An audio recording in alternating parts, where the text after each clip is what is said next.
own 5 short-term rentals, and over the next few months, I am going to sell a couple of them. Now, these properties have made me money, and they still make me money. So why would I sell? Well, because after 7 years of investing in short-term rentals, I have learned something that most people buying Airbnbs right now don't know yet. And by the end of this video, you will too. If you're new here, I'm Melissa Nash, and over the last decade, I have helped more than 2,000 busy professionals buy passive out-of-state rentals. And what I'm about to share took me years to figure out. Now, here's what you see every time you open up Instagram or YouTube. You're going to see people saying things like, I made $20,000 this month from Airbnb. I made $40,000 from one property. Airbnb changed my life. Now, look, here's the thing. Some of these people are telling the truth. This is absolutely not an anti-Airbnb video. Now, I have made real money with mine, and I'm keeping some of them. But here's what nobody puts in those same captions. The utility bills, replacement of towels, replacement of sheets, buying and replacing furniture, or the guest who texts you at 9 p.m. because the hot tub isn't heating fast enough, or the bad review threat because the coffee maker wasn't their brand. Now, nobody posts that part. So I want to walk you through a real conversation that I had with one of my clients recently. Now, years ago, I helped him buy a long-term rental in Little Rock, Arkansas. Absolutely nothing flashy about it, nothing exciting. And he told me today the property cash flows after all expenses are paid about $269 a month. Now, he put $22,000 out of pocket to buy that property. So that includes down payment plus his closing costs. Now, when you run the cash on cash return on that, his return today is 15%. Not bad. Boring, yes. Predictable, yes. And it runs completely without him. Very passive. So this year he bought a short-term rental and he messaged me and said, Melissa, this Airbnb cash flows about $1,200 a month. And if you stop right there, everybody immediately thinks that Airbnb wins. I mean, $1,200 a month in passive income versus $269. Case closed, right? Well, that's where most investors kind of stop the analysis. So I asked him a different question. How much money did you put in? Now, short-term rentals are in better areas, more expensive markets. So his total out-of-pocket on that property with everything was about $90,000. He bought the property already furnished. So let's run the math honestly. Now, at full steam, with 75% occupancy, him managing it, so no property manager, that is about a 16% cash on cash return. And that sounds great, right? But here's the problem. At 16% cash on cash return, we're assuming a couple of things here. Number one, you have to be the property manager. This is not passive income. This is active investing. And for some people, it becomes a part-time job, or you've got your phone locked in place 24/7. So let's talk about it and break it down. Now, if you looked at AirDNA, I don't know, I'm just going to use this as an example because for some reason he's saying 75% occupancy. So let's say he got that number from AirDNA. So that's assuming that 75% occupancy is phenomenal. So, but I'm telling you, that's probably projected high. Usually most good short-term rentals or Airbnbs have an occupancy around 50% year round. So I would say use a 50% occupancy. And if it's more than that, that's great. But here's the thing that I have learned. A snowstorm will cancel your bookings. A heat wave will break your AC and your guests will stop coming. Gas prices spike and people cancel vacations. COVID happened and travel bans happen. So plan for at least a 50% occupancy. And if it does better, great. So now let's keep running with the math. So that drops you down to about $600 a month. So now you are at an 8% return. That's not bad. That still sounds pretty good. But we're going to add in a property manager because at the end of the day, my client wants to be passive, and most of us do. Now, property managers with short-term rentals are pretty expensive. So we're going to add in 25%. So now he's at $450 a month, which is 6%. So now what we need to do is we need to add in some money for extra utilities, replacing towels, sheets, cookware, credits for unhappy guests, general wear and tear. Now, the one thing that I just touched on, but I want to come back on, is the utilities issue. I didn't realize this. This is one of the things that I didn't think about because when I have a long-term renter in place in one of my long-term out-of-state rentals, they pay for all the utilities. So I don't really think about it. But with the short-term rental, I pay that. You pay that. So if the guest decides to run the heat all night or take 10 showers a day, you pay for every drop of water. So that was a big, big thing that shocked me. And I've had to pay for that and I've lost money several months. So that was something that I hadn't thought about. And I'm definitely trying to include that in my numbers now. So, okay, so we've got utilities and we're exaggerating the cost just because things happen. So now we're looking at actually around $250 a month, and that's 3% return. Now, I want to be clear though, this is the worst case scenario, and I'm not here to scare you, but I am a realist because I'm in these short-term rentals and I see this all the time in my own portfolio and that of my clients. So the best case scenario is 16%. The worst case scenario and hiring a property manager is 3%. So a realistic number might be somewhere in the middle. But that Little Rock rental, it's 15% every single month. The tenant pays the utilities, the tenant handles the yard, and you don't have to think about it once. The property manager handles everything and it's already included into the price. So that is the comparison that nobody shows you on Instagram or YouTube. Now, the bigger monthly number does not automatically mean a better investment.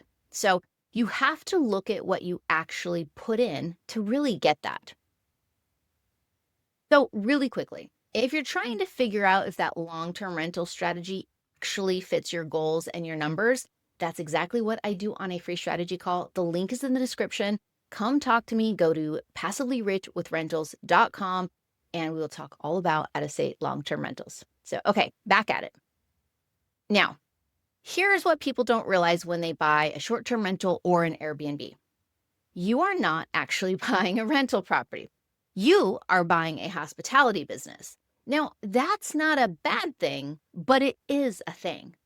Now, I have a story for you, and I was hesitant to tell it because it sounds a little bit dramatic, but my family went out of town for Christmas, and we actually went overseas to Europe, different time zone and everything, but I still have my phone on me because I'm still managing these properties myself. So my phone goes off. And of course, the guest had a question. And then, we're sitting there at dinner around Christmas time. I'm trying to enjoy my family time. And then there's another ping. The guest needs something and another ping. And the guest isn't happy. And I'm messaging my handyman. And then I'm messaging my cleaner. It keeps going on and on. It's well into the middle of the night for them, right? Different time zones. It's crazy. I'm like, it's the holidays, dude. Like, it's not the end of the world. Just chill. Of course, I can't say that. So I'm sitting there responding like ping, ping, ping, ping, ping. And everyone else at the table is being patient with me. They're used to this. This happens quite often because I am very urgent about it because I want my 5-star reviews and I don't want any complaints and I don't want anybody asking for credits. So I'm constantly like just stressed about this guest and trying to take care of everything. And the thing is that does this happen every night? No, but it happens often enough where I'm just like, I'm going to sell a couple of my properties because I want to actually not stress out about my guests as much. And when I've got 5 properties, I'm kind of doing that. It's 5x. So I figure if I can get rid of the low-hanging ones that aren't performing as much or tend to be the more problem properties, then maybe my life will be a little bit easier. Now, I still love the cash flow on some of them, but if I can sell a couple of these, I think it's going to make my life a lot easier. Now, I know you're thinking this, and I'm going to say this. Well, Melissa, why don't you just hire a property manager? Trust me, I've done that and I thought about that too. Now, the good ones charge anywhere from 25 to 35%. Okay.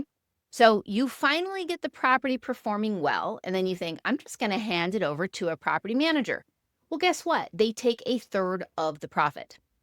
And then I'm going to say something that most people won't. Nobody cares about that property as much as you do. Not the manager, not the cleaner, not anyone. So the properties perform better when I'm personally involved. When the guest knows it's me, I'm the owner, they actually are kinder to me. They don't treat me like I'm a big corporation and they're just trying to get stuff from me. They know that when they reach out to me, I care about the property, I care about them, and I'm going to take care of the item or whatever it is they're asking about personally. So I get way more 5-star reviews than I ever got when I was with a property manager. So that means I'm involved. Okay. So let me be clear about this because I don't want you walking away thinking that short-term rentals are bad. They're not. If your family vacations in the same place every year, buy there. The guests help cover your mortgage and you get to use it. You get to build equity and you get great tax advantages with short-term rentals. So it is a wonderful strategy. I've also seen people do really well with ADUs where they're renting out an extra structure on their own property, or affordable niche markets instead of chasing luxury markets. How about a midterm rental? There are smart plays everywhere.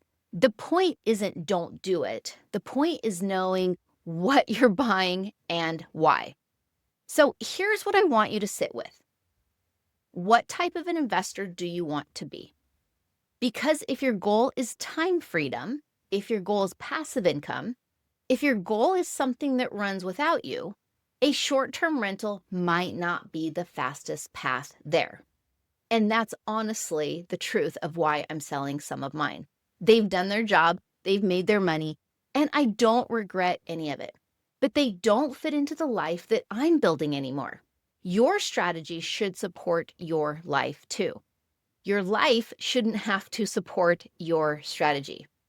Now, most people think they only have two choices when it comes to real estate: buy an Airbnb or buy something in their own backyard.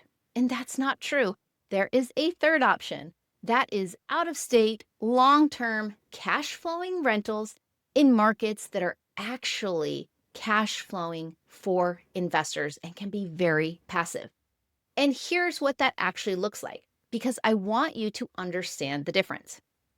With a long-term rental done right, you are absolutely not flying out to the market. You are not lifting a finger. You are not managing a construction team. You're not managing tenants. In fact, the tenants don't even know you exist. Now, your mortgage is locked into a 30-year fixed rate, so that's not changing. Your property management fee is the same every month, so we can plan around those numbers. And here's my favorite part.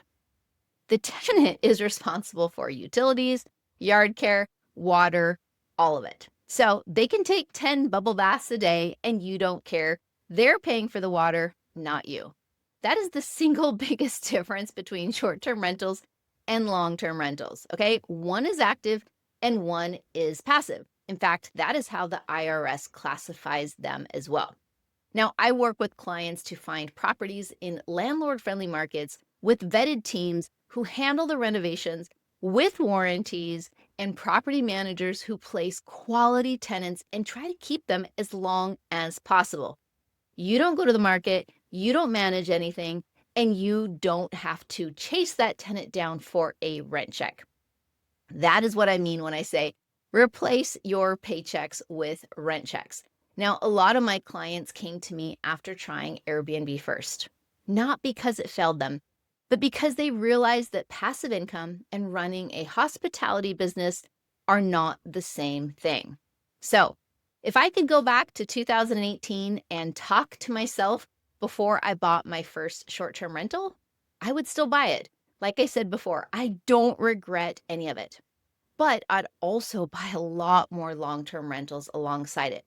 Because here is what I know now. Successful investors run the numbers honestly, not hopefully, and make sure the investment fits your life, not the other way around.